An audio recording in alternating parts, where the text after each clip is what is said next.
Bonsoir à toutes, bonsoir à tous. Nous sommes lundi soir, c'est donc Bleu Blanc Noir sur France Bleu Limousin. Nos invités aujourd'hui, ils sont au nombre de trois comme trio d'entraîneurs, Nicolas Godignon, Didier Casadei et Philippe Carbonneau. Les parties de cette émission, retour sur les matchs de ces derniers jours. On va essayer de se projeter aussi sur les suivants et la suite de la saison, les objectifs. Et puis dans une troisième partie, avant de donner les cartons, on essaiera de savoir un petit peu ce qui se passe entre ces trois hommes-là. France Bleu Limousin vous présente le deuxième épisode de ce Bleu Blanc Noir. C'est parti. France Bleu Limousin, radio officielle du CAB. On va d'abord dire donc bonsoir, un petit tour de table. Bonsoir à vous trois. Bonsoir. Bonsoir tout le monde. Bonsoir. Merci d'avoir accepté l'invitation. Donc Nicolas Godignon, entraîneur en chef, Didier Casadei, plutôt entraîneur des avants, on va dire ça comme ça. Tout à fait. Et des lignes arrière, donc Philippe Carbonneau, merci donc de vous être déplacé. Le tour de table se poursuit. Michael Nicolas de la Montagne. Bonsoir. Fidèle au rendez-vous, merci d'être là aussi. Et puis pour France Bleu, Marie Brocry et Christophe Tastet. Eh oui. Bonsoir. Voilà. Bonsoir à tous. Deux concerts, deux voix, un micro. Il va falloir s'adapter pour ce début d'émission. Un petit mot déjà sur le match d'hier, peut-être avec vous d'abord Nicolas.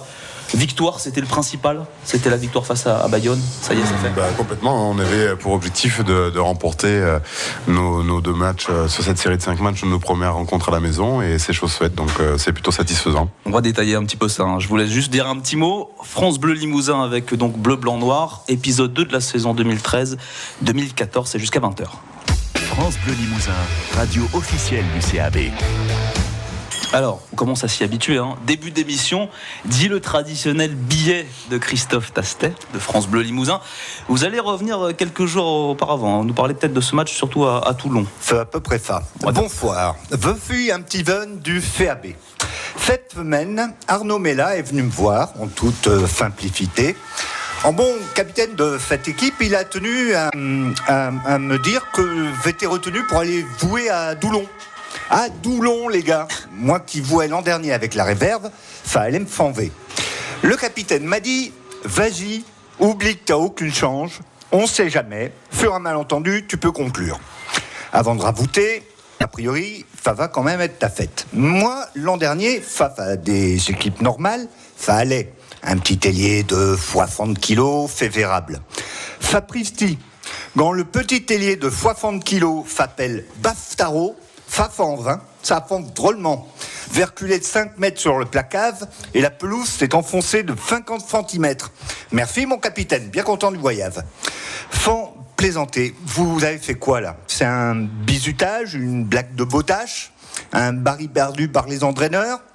Nicolas, Didier, Philippe, vous avez pas fait ça quand même. Je suis pas un cheval spanghero, moi.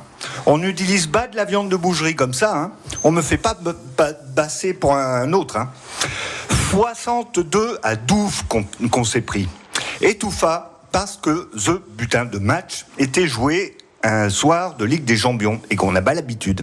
Alors oui, j'en entends qui nous disent « Mais enfin, Fofi, c'était l'équipe B. » L'équipe B. Baftaro est en équipe B. Wilkinson est remplaçant en équipe B. Balisson, ce voix jaune, ce renégat, ce voyou, il jouera en équipe B chez nous. Je suis à 2 doigts de m'agafer, les gars. À tel point que, par solidarité, je vais demander à nos collègues de Bayonne, qui s'en sont pris 55 à Clermont, de faire la grève hier, le temps d'une mi-temps, 0-0, histoire de vous faire les pieds. Et avec l'équipe A encore. Donc maintenant, vous êtes gentils, vous me laissez récupérer. Je ne fais pas quand on va vouer à Toulouse, mais je serai là. Merci de venir nous supporter avec des fivières. Donc, vive l'équipe B et merci aux entraîneurs. L'équipe B de Toulon. Didier Casadei, petite réaction sur ce billet d'humeur, mais il y a des choses vraies peut-être là-dedans. Disons qu'on sait que c'est difficile de pouvoir faire trois matchs avec les mêmes joueurs. Donc Toulon, c'était un match qui était positionné dans une situation un peu délicate en plein milieu de la semaine. Bon, c'est clair qu'on avait ambition de gagner Bayonne. On a essayé de garder de la fraîcheur pour ceux qui commenceraient ce match et on a envoyé nos jeunes joueurs prendre un peu d'expérience dans un contexte difficile. Ils s'en sont néanmoins bien sortis. pendant au moins 1 heure. Après, on a pu s'apercevoir de tout le travail qu'il leur restait à accomplir pour essayer de s'approcher de cette équipe. Voilà. C'est Didier Casadei, Philippe Carbonneau et Nicolas Godignon sont nos invités ce soir dans Bleu Blanc Noir, c'est jusqu'à 20h. Bleu Blanc Noir. Le rugby aux couleurs de France Bleu et du CAB. Nicolas Godignon, je vous posais donc une première question tout à l'heure, on va y revenir un petit peu quand même. Match contre Bayonne donc hier. Objectif rempli, c'était le principal. C'était de prendre ces 4 points à domicile. Mais oui, je crois que c'était le plus important. On a fait l'impasse à Toulon le mercredi, justement pour se faire ce pari de remporter ce match contre Bayonne à domicile. Et le pari s'est avéré payant. Donc c'était plutôt un choix judicieux de notre part et de l'ensemble du squad, puisque tout le monde a joué le jeu, que ce soit les jeunes mercredi à Toulon ou que ce soit les anciens qui ont bien compris la chance qu'ils avaient de ne pas y aller. Et ils ont fait en sorte de répondre présent à la stratégie collective, quoi. Alors dans un match qui a mis peut-être la victoire, en tout cas qui a mis un petit peu de temps à se dessiner, on va faire le film du match, refaire le film du match avec vous, Marie Brocrin, on vous écoute. Effectivement, une première période, et c'est à souligner, 0-0 à la mi-temps. 0-0, un peu de fébrilité en début de mi-temps, des ballons perdus, des munitions rendues à l'adversaire dans les 22 mètres adverses, ce qui est toujours un petit peu dangereux. Pourtant, des choses intéressantes, on pense à cette prise d'intervalle de Gaëtan Germain dans les 22 adverses, on pense à ces plaquages très offensifs, ballons récupérés dans la foulée. Mais malgré tout, Gaëtan Germain a 2 pénalités à transformer, il ne les passe pas. En face, Martin Bustos Moyano aussi échoue au but. 0-0 à la mi-temps et un carton jaune de chaque côté.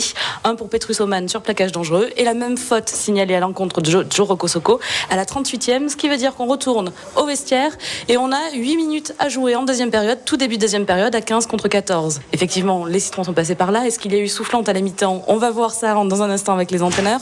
Mais toujours est-il qu'au retour des vestiaires, Guillaume Namy, très rapidement, au bout de 3 minutes, prend un intervalle lui aussi dans les 22 mètres adverses après une très belle course avec Scott Spedding et réussit à franchir cette ligne d'essai. Enfin, le score est ouvert, 7-0 avec une transformation de Gaëtan Germain. Ils ont profité de cette supériorité numérique. Petit point sur les blessés qui viennent juste ensuite. Goderzi Velidze sort, il se plaint du genou gauche, c'est à la 46e. Pat Barnard, lui aussi, sort très rapidement. En première mi-temps, on avait déjà perdu Julien Ledevedec. Le pack bréviste se retrouve amoindri. Bon, on verra tout à l'heure si on peut continuer cette saison avec un pack un petit peu, si on pourra compter sur eux samedi prochain. Toujours est-il que quelques minutes après ce 7-0, c'est Martin Bustos Moyano qui réussit à transformer une pénalité. Et dans la foulée, Brive repart à la conquête de la ligne dans le but adverse. Ryan Sonpool passe un deuxième essai. 14-3, transformation de Gaëtan Germain, puis 17-3 avec un drop de Romain Sola. Finalement, les 10 dernières minutes, un petit peu de relâchement du côté bréviste. Ils se prennent un petit essai, 17-10. C'est Gert Müller, l'un des piliers de cette équipe de Bayonne, qui réussit à aplatir juste avant la fin du match. Le coup de sifflet final, ça fait donc 17-10 pour Brive. 17-10, alors c'est une question de journaliste, mais soufflante ou pas à la mi-temps? Non, parce que bon, c'est vrai qu'on a été fébrile, on a perdu des ballons bêtement. Néanmoins, l'état d'esprit de l'équipe était bon, on était plutôt bon dans les duels, dans les chocs. Notre conquête était plutôt consistante. On avait réussi à les mettre en difficulté à plusieurs reprises. Ce qu'il fallait, c'est se calmer, essayer d'être plus précis près des lignes adverses, pas s'embrouiller avec les mecs de Bayonne qui étaient venus un peu pour ça. Donc on a mis les choses un peu en place et puis ça nous a permis de nous libérer rapidement après le début de la deuxième mi-temps. C'était d'ailleurs effectivement, au vu de la première période et de l'état d'esprit de l'engagement, c'était pas forcément l'objectif de donner une soufflante dans le vestiaire. Philippe Carbonneau, en première période, les joueurs ils sont présents, on sent qu'il y a déjà de l'envie, il y a des intentions. Oui, comme l'a dit Didier et Nico, on a été présents au niveau de l'état d'esprit. Après, on a 2 ou 3 occasions où on fait la différence sur la ligne d'avantage et on n'arrive pas à concrétiser, plus les 2 pénalités de Gaëtan que vous avez citées. On aurait pu avoir un score plus en notre faveur et pour relâcher après une pression positive sur le groupe pour faire une bonne seconde mi-temps. Mais bon, on se réunit avant chaque mi-temps vite fait avant de voir les joueurs. Et on a discuté, on a recadré un peu les choses qu'il fallait améliorer. Et en seconde mi-temps, on marque 2 essais. Donc voilà, ça a été bien. Bon. Mickaël Nicolas de la Montagne. C'est vrai que cette première mi-temps, elle pouvait être crispante pour les brévistes parce que malgré tous ces turnovers qu'on a vus de part et d'autre, Ils étaient déjà dominateurs grâce à la mêlée.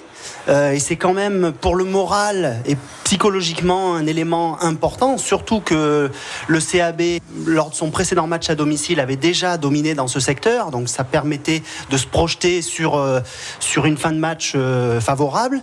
Et puis il y avait déjà cette percée de Guillaume Namy qui vient se proposer après un ruck et qui est malheureusement un peu gâché par la précipitation de Laurent Ferrer. Il voyait qu'il y avait 0-0, il se dit il faut essayer de débloquer le compteur, il tente ce drop, alors qu'il y avait peut-être et probablement mieux à faire, et par Gaëtan Germain. En face, on avait des Bayonnais qui étaient quand même beaucoup plus tombés dans le faux rythme de ce premier acte, qui rendait beaucoup plus de ballons au pied. Alors c'était que le début, parce qu'ensuite Brett, ça a été un peu un festival à ce niveau-là. L'ouvreur bayonnais. Hein, ouais. Voilà, l'ouvreur bayonnais.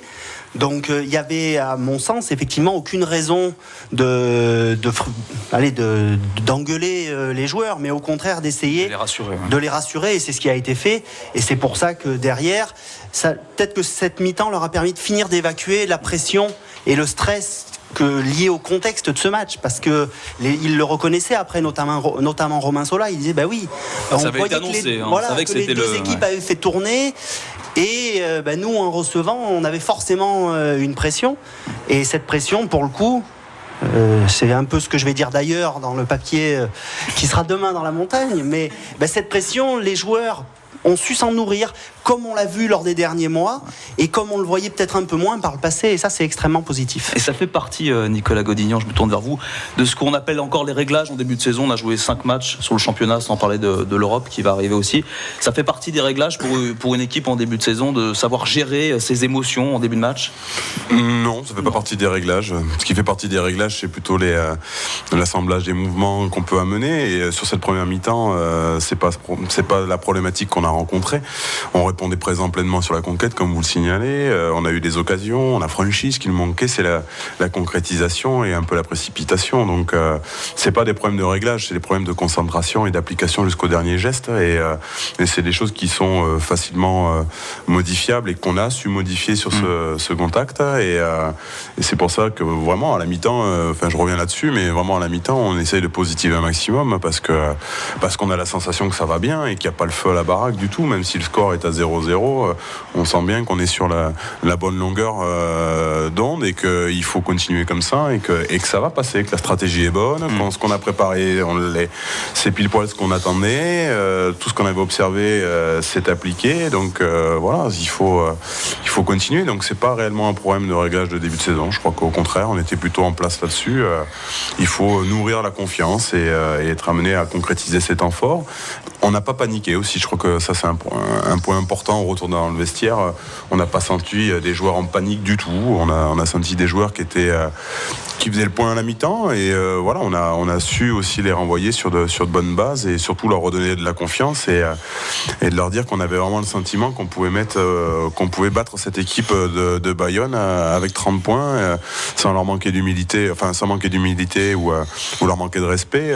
C'est la sensation qu'on avait réellement sur cette première mi-temps. Donc voilà, des détails mais importants. Et le vocabulaire est important, j'ai bien noté. Ouais. On va mettre en route notre jukebox, puisque vous savez maintenant que ça fait partie de l'émission.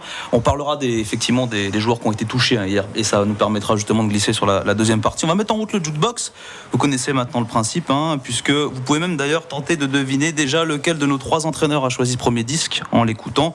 Réponse donc après les Creedence, groupe mythique des années 60-70. Ah, je vois que les visages se tournent déjà vers quelqu'un.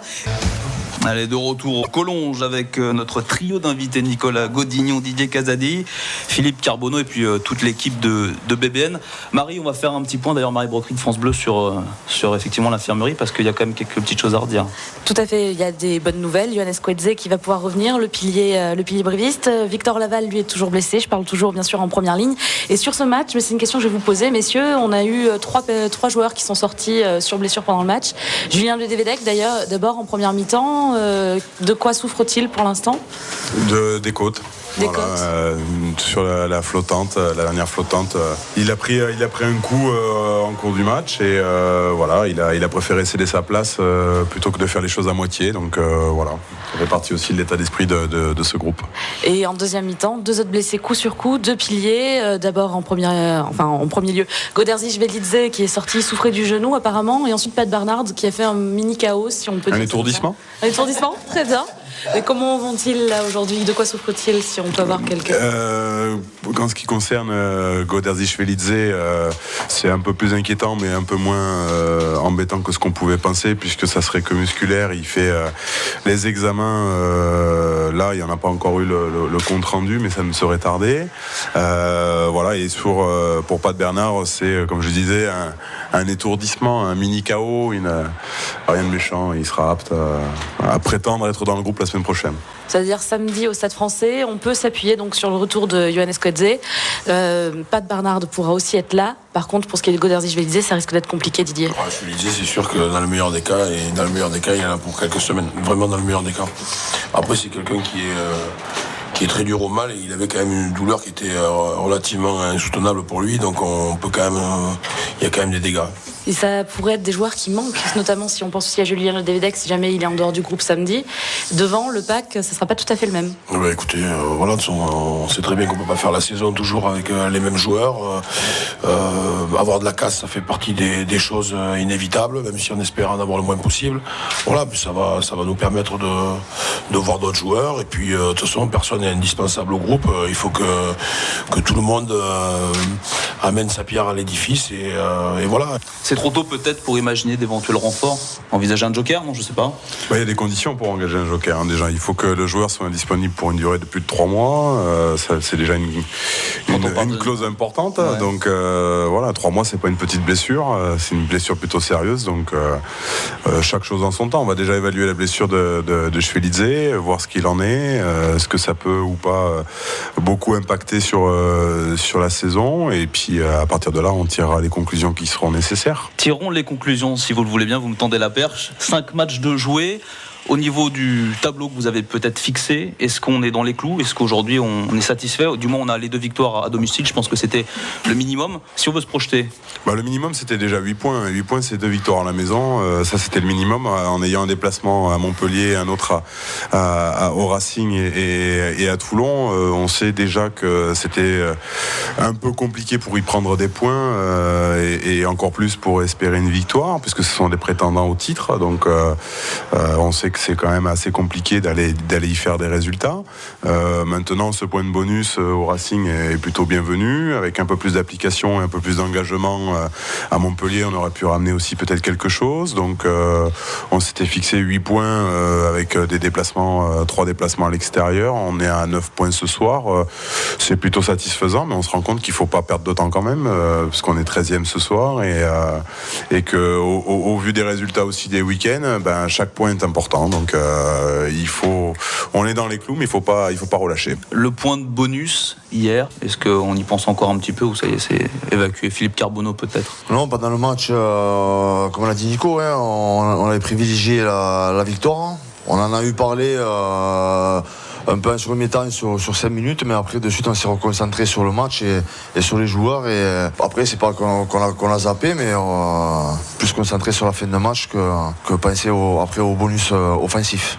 Le point de défensif que, à l'inverse, Bayonne ramène lui permet d'être devant le CAB au classement. C'est anecdotique, mais c'est à souligner. Ouais, ça fait partie aussi des bonnes prestations. Quand on empêche Bordeaux de prendre un point chez nous, c'est une bonne prestation. Quand Bayonne prend un point chez nous, vu la physionomie du match, c'est pas une très bonne opération. Donc et c'est aussi là-dessus où il faut mûrir. Ne pas être en mesure de mettre un bonus offensif, ça peut arriver, et ça nous arrivera plus que de raison certainement cette saison, mais éviter les adversaires qu'ils prennent des points directs chez nous, ça serait encore une meilleure chose. Bon, ça fait partie de la mécanique des réglages encore un petit peu. Ouais, non, quand on mène 17-3, on doit être en mesure de... On sait que la victoire est acquise sur le moment. Le drop nous concrétise ça, mais c'est aussi l'ambition, bien sûr, d'essayer d'aller chercher un troisième essai, mais c'est aussi l'ambition de ne pas en prendre. Marie Brocry. Petite question pour la suite, les 3 matchs qui viennent, je suppose que le prochain bloc va être ces 3 matchs. Quel est votre objectif, simplement, en termes de points au classement ? Pareil, si on prend 8 points, ça voudra dire qu'on aura encore exercé à la maison c'est 4 matchs, parce qu'on prend aussi le match de Castres dedans. Donc, on peut les citer rapidement, il y a Perpignan, on a Paris, Perpignan, Grenoble et Castres. Ouais. Donc si on prend 8 points, c'est-à-dire 2 victoires à la maison, on sera encore dans les clous, tout simplement. Je crois que le maintien, de toute façon, ça passe par un maximum de victoires à domicile. Il faudra aller chercher après des points à l'extérieur à un moment ou à un autre. Donc le plus tôt possible serait le bienvenu, mais on a des rencontres pas faciles et tous nos adversaires sont dans la même démarche que nous. Donc c'est ce qui donne le charme de ce top 14. Mickaël Nicolas. Le turnover était un petit peu contraint quand même, compte tenu de ces 3 matchs en 9 jours. Est-ce que pour la suite, pour le match de Paris ou pour le match de Grenoble, il y aura peut-être d'autres ambitions Pas forcément. Il faut voir un peu comment ça se déroule. Moi, ce qui me dérange, c'est un peu cette culture aussi qu'on a très française, de dire qu'à un moment, il faut tout gagner chez soi et même si on laisse filer les matchs à l'extérieur, ce qui n'est pas toujours la culture des Sudaf ou la culture de l'hémisphère sud. Donc il faut aussi essayer de se mettre dans ces conditions-là et de se dire qu'à un moment, on est en mesure d'aller aussi chercher des points à l'extérieur et pourquoi pas le faire au Stade Français. On sait très bien que c'est compliqué, mais pourquoi pas ? Je veux dire, à un moment, qu'est-ce qui peut nous interdire de pouvoir le faire si on commence à se fixer nos propres limites avant que ce soit l'adversaire qui nous fixe les siennes, on peut se restreindre beaucoup plus que ce que l'adversaire peut nous amener à restreindre. Donc à un moment, je crois qu'il faut essayer de regarder devant et être positif. On peut se projeter aussi, puisqu'il y a le challenge européen qui va forcément arriver dans les prochaines semaines. Comment vous allez aborder la compétition ? On n'y est pas encore, déjà. C'est dans un mois, donc on y réfléchira un peu plus au moment venu, même si on a déjà une petite idée de comment on veut faire, mais je pense qu'on ne sera pas très très loin de ce qu'on a pu voir à Toulon, par exemple, puisqu'aujourd'hui, le club de Brive est un club formateur qui montre qu'il a des jeunes derrière qui poussent. Il y a des titres chez les jeunes qui concrétisent ça aussi, et qu'aujourd'hui, la situation économique de la région et du club font que, de toute façon, on n'aura pas un budget comme peut être celui de Toulouse. Donc, on a tout intérêt aussi à miser sur nos jeunes pousses et ces jeunes pousses puissent avoir du temps de jeu, prendre de l'expérience, glaner des secondes de jeu, des minutes, pour arriver à être au meilleur niveau le plus tôt possible. Mais ça passe par des matchs, tout simplement. Donc, à l'image de Toulon, je pense que l'Europe sera aussi tournée un peu dans cette ligne-là. C'est Bleu, Blanc, Noir sur France Bleu Limousin. Tout de suite, le retour du jukebox, un moment de douceur dans cette émission de Brut. On écoute Is Over the Rainbow. Qui est-ce qui a choisi ce titre ? C'est pas Nicolas Godignon, Didier Casadei ou Philippe Carbonneau ? C'est Philippe. Un peu la même question. Vous allez me dire que vous... Non, c'est une chanson que j'ai entendue avec mes enfants et ma femme, qu'on a adoptée. Comme vous l'avez dit, c'est une musique reposante, douce. Maintenant qu'on est ensemble ou qu'on est séparés, on pense tous à la chanson et à la personne qui n'est pas là. C'est votre petit truc, par exemple, quand vous allez jouer à l'extérieur, vous passez un petit bout de Is. Non, c'est quand je suis dans la voiture. Après, je ne prends pas de Walkman, tout ça. Je reste plutôt concentré sur les matchs. C'est Bleu, Blanc, Noir, l'émission du CAB, et c'est sur France Bleu Limousin jusqu'à 20h. France Bleu Limousin, radio officielle du CAB. Allez, la troisième partie de l'émission, effectivement, avec nos 3 invités ce soir, le trio d'entraîneurs qu'on a la chance de recevoir, Nicolas Godignon, Didier Casadei et Philippe Carbonneau. On dit souvent, alors encore une fois, je sais que c'est des paroles de journalistes, mais que l'amalgame doit se faire entre les joueurs. Il faut aussi qu'il se fasse entre les entraîneurs. Moi, j'aimerais bien savoir un petit peu comment vous travaillez tous les 3 et comment l'amalgame s'est fait, même si vous connaissez depuis déjà. Allez, peut-être Didier, qu'on a un peu moins entendu. Il y a des engueulades, ça c'est toujours super bien, c'est le monde des bisounours, ou non, parfois, il y a quand même ça doit... Non, des fois, je suis un peu chiant avec eux. Mais bon, non, franchement, on s'entend très bien. On s'entend très bien, on on a chacun notre rôle, même si chacun d'entre nous peut avoir son mot à dire sur quoi que ce soit d'ailleurs. Mais on a une bonne entente, on voit les choses de la même façon.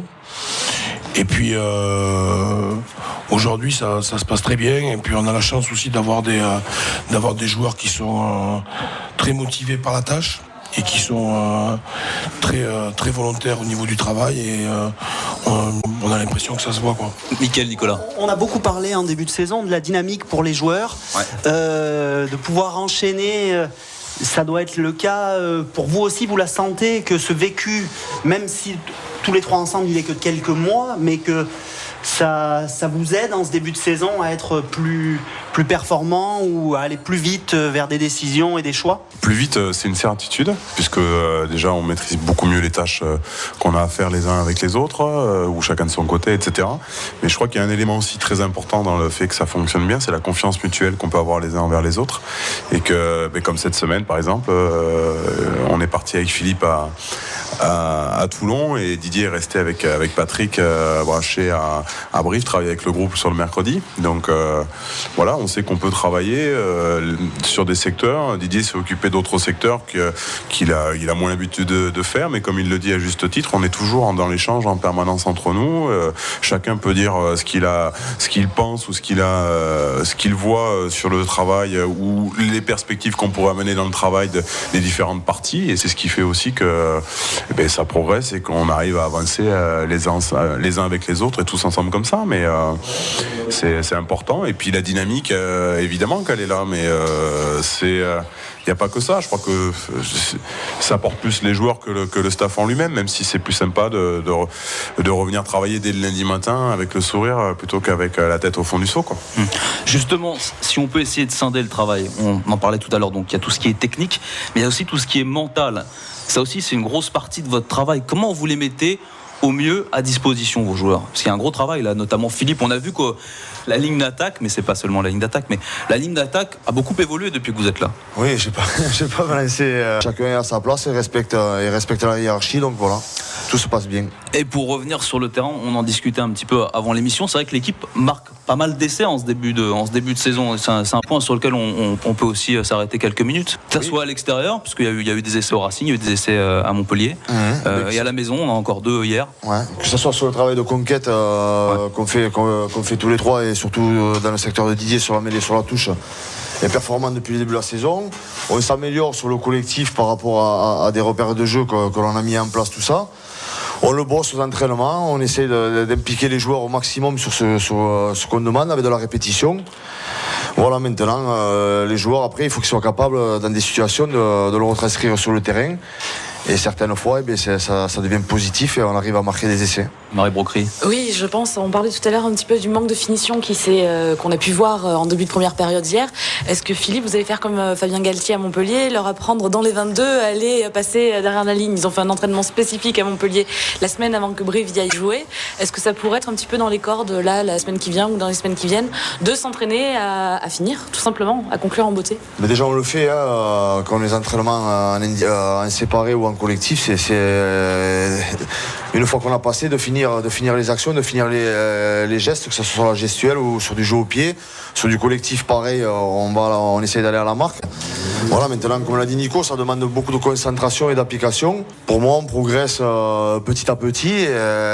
Encore peut-être 1 ou 2 victoires de plus dans nos bagages. Et ça permettra aussi au groupe de se lâcher un peu plus. Ça fait une quinzaine de jours qu'on les encourage et qu'on leur montre qu'ils ont les qualités et les possibilités de le faire, comme d'autres grandes équipes. Maintenant, on va essayer de le reproduire aux entraînements et en match. Mickaël, Nicolas, de la Montagne. Oui, c'est vrai que hier, Guillaume Namy le disait à la fin du match.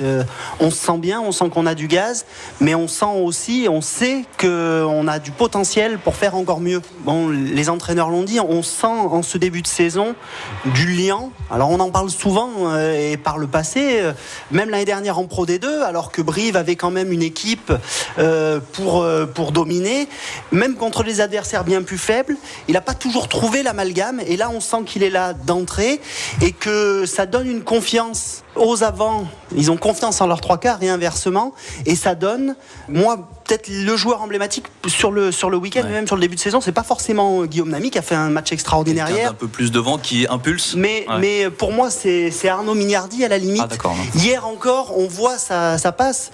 On a une photo qu'on aura peut-être l'occasion de passer, mais il y a 3 défenseurs à ce moment-là, et il réussit à passer le ballon. On le voit avoir des courses qu'on ne le voyait pas avoir. Alors bon, je suis pas un spécialiste, mais je remarque en tout cas qu'il y a quelque chose de changé dans les angles de course, dans sa manière, et qu'il réussit à trouver des petits trous. Romain Sola, quand il repart hier, il voit et il n'a pas peur. Et donc ça, c'est positif. Il faut que ça dure. Et puis il y a des adversaires qui fermeront la porte. Et Didier le disait vendredi, il y a des bouchées au centre partout.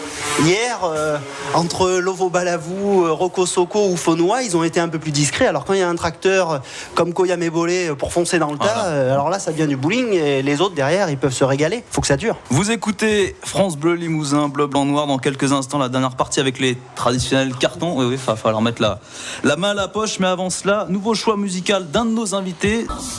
Bleu, blanc, noir. Dernière partie avant de passer au traditionnel carton. Donc, une question d'auditeur, mais elle se rejoint, c'est la même au niveau de l'arbitrage, messieurs, puisque que ça soit Jean-Marc de Saint-Pantalon-de-l'Arche ou Daniel d'Argentas se demande, est-ce qu'on a trouvé aujourd'hui une bonne dose d'arbitrage vidéo, ou on est encore un peu trop dans l'outrance? Moi, je trouve qu'il y a trop de vidéos, ça hache trop.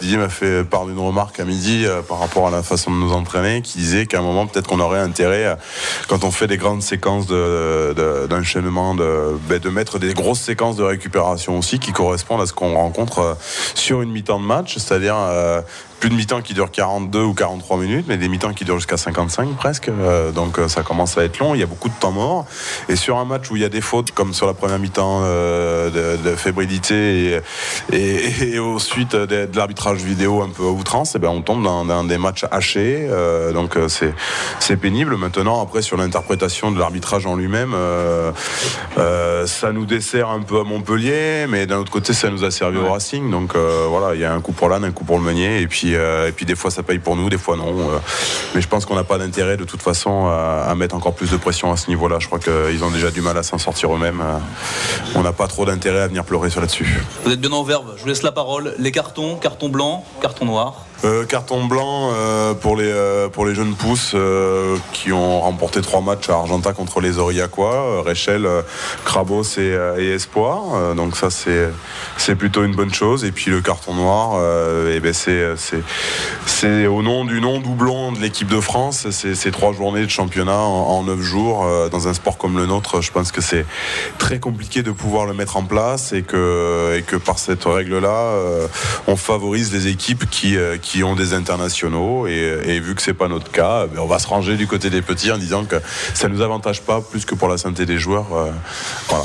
Et on risque d'en reparler encore, hein. Didier Casadei, carton blanc, carton noir. Carton blanc, je vais parler de l'état d'esprit de l'équipe, l'ambiance générale qui est au stade. Il y a de la bonne humeur, il y a du travail, il y a de la volonté, c'est sympa. Et le carton noir, c'est pour l'arbitrage sur la mêlée fermée, parce que il y avait des recommandations, il y a des circulaires qui arrivent, il y a des mails qui arrivent, et puis finalement d'une semaine sur l'autre il y a toujours le même bordel, donc on ne sait pas tellement sur quel pied danser, parce que l'année dernière il y avait 3 commandements, et maintenant il y en a 8, et il y a des possibilités de siffler sur les 7 ou 8 possibilités, entre la distance, les liaisons, le ballon introduit au milieu, le pilier qui pousse avant, l'autre qui est en travers. On s'y perd, et franchement on perd du temps, et en plus les fautes qui sont sifflées sont pas toujours les plus criardes, donc voilà, on sait pas trop sur quel pied danser, et c'est pénible.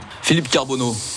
Pour le carton blanc, je vais réinventer. Je vais être comme Didier à tous les joueurs qui s'entraînent avec nous tous les jours, qui gardent cet état d'esprit tout au long de la saison, et on arrivera à quelque chose. Et après, pour le carton noir, on en revient à ce qu'on vient de discuter, surtout sur les vidéos tout au long de nos matchs qui sont assez pénibles. Situation à clarifier. Mickaël Nicolas de la Montagne. 2 cartons blancs. Le premier pour les jeunes. C'est pas la règle, ça. Mais j'aurai un carton noir aussi, vous inquiétez pas. Pour les jeunes qui ont fait le déplacement à Toulon. Je pense à Anderson Nessen qui a marqué 12 points et qui a fait un 100%. Je pense à Victor Lebas et à tous ceux qui étaient là également. Un autre carton blanc pour Guillaume Namy qui a débloqué la situation dimanche pour le CAB. Et le carton noir, ce sera pour le match de Toulon. Une manière que j'ai trouvé moi un peu excessive de la part des Toulonnais de célébrer des essais quand on joue contre des petits jeunes, même si ça leur apprend à la dure ce que c'est que de jouer dans un stade comme Mayol. C'est que l'ambiance de Mayol. Christophe Tastet, France Bleu, on vous écoute. Moi d'abord le carton noir à la première mi-temps de Brive face à Bayonne, parce que j'ai cru que Benzema jouait. Et donc carton blanc à Toulouse, qui a fait jouer Benzema toute la partie à Montpellier. Marie Brocry. J'essaie de pas trop rire. Carton blanc, carton noir. Un carton blanc, c'est ce qu'on discutait tout à l'heure.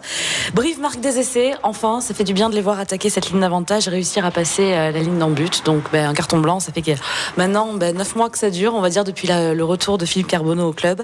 Et j'aurais moi aussi 2 cartons noirs. Le premier, je rejoins Nicolas Godignon sur le calendrier. 3 matchs en 10 jours. Ça favorise les grosses équipes qui sont censées faire tourner parce que c'est pour eux qu'on a fait ça. Et en même temps, c'est eux qui tournent le moins, c'est eux qui gagnent des points, c'est des points bonus offerts pour eux, donc sympa pour les petites équipes dans lesquelles nous sommes partis. Et le deuxième, c'est pour le tableau d'affichage au CAB hier soir, qui a affiché 23-3 alors qu'il y avait simplement 17-10. Le monsieur qui était juste à ma gauche, qui était censé mettre les points, qui s'est malheureusement trompé, donc une petite minute un peu brouillonne là au stadium hier soir. Merci pour cette indiscrétion. Carton blanc pour ma part, pour effectivement les jeunes mercredi à Toulon et surtout pour leur première période. Carton noir pour moi-même parce que je vais vous faire travailler, messieurs.